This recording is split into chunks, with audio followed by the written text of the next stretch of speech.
Hello my tears, இன்னைக்கு லாவண்யா விஷயம் என்னன்னா, நான் மீஷோலேருந்து பர்ச்சேஸ் பண்ணியிருந்தேன் இந்த ட்ராவல் ஆர்கனைசர் பற்றி தாங்க பார்க்க போகிறோம். ஒரு மஸ்ட் பை ப்ராடக்ட்னா அது இந்த ட்ராவல் ஆர்கனைசருங்க.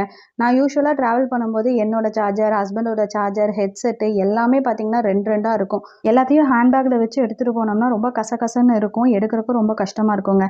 இந்த ஆர்கனைசரில் ஈஸியாக ஆர்கனைஸ் பண்ணிக்கலாம். என்னோட மைக் கூட வந்துட்டு இதில் வைக்கிறதுக்கு ரொம்ப கம்ஃபர்டபுளாக இருக்குங்க. இந்த ஆர்கனைசரில் கீழே வந்துட்டு ஸ்டோரேஜ் ஸ்பேஸ் கொடுத்துருப்பாங்க. அதில் நீங்கள் உங்கள் சார்ஜரோட ஹெட் இதெல்லாம் வச்சுக்கலாங்க. மேலே பார்த்தீங்கன்னா ஒரு ஜிப்போட அட்டாச் ஆயிருக்கும் ஸ்டோரேஜ் ஸ்பேஸ். அதில் வந்துட்டு நீங்கள் கேபிள்ஸு, ஹெட்செட்டு இது எல்லாமே வச்சுக்கலாம். இந்த வீடியோ பார்த்தீங்கனாலே தெரியுங்க. நான் அந்த ஆர்கனைசரில் பார்த்தீங்கன்னா 2 சார்ஜரு, 2 ஹெட்செட்டு, அதோட ஒயர்ஸு, மைக்கு எல்லாமே வந்துட்டு நீட்டாக ஆர்கனைஸ் பண்ணியிருக்கேங்க.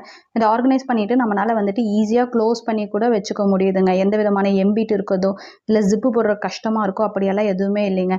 நீட்டாக ஹேண்டியாக இருக்குங்க. இந்த ப்ராடக்ட்டோட லிங்க் வேணும்னா கமெண்ட் பண்ணுங்கள். பாருங்கள் எவ்வளோ ஹேண்டியாக இருக்குது. இதை தூக்கி அப்படியே நம்ம ஹேண்ட்பேக்கில் வச்சுட்டு போயிட்டே இருக்கலாங்க. இந்த வீடியோ பிடிச்சிருந்துச்சுன்னா லைக் பண்ணிக்கோங்க. இந்த மாதிரி வீடியோஸ் பார்க்க நம்ம சேனலை மறக்காமல் சப்ஸ்கிரைப் பண்ணிக்கோங்க.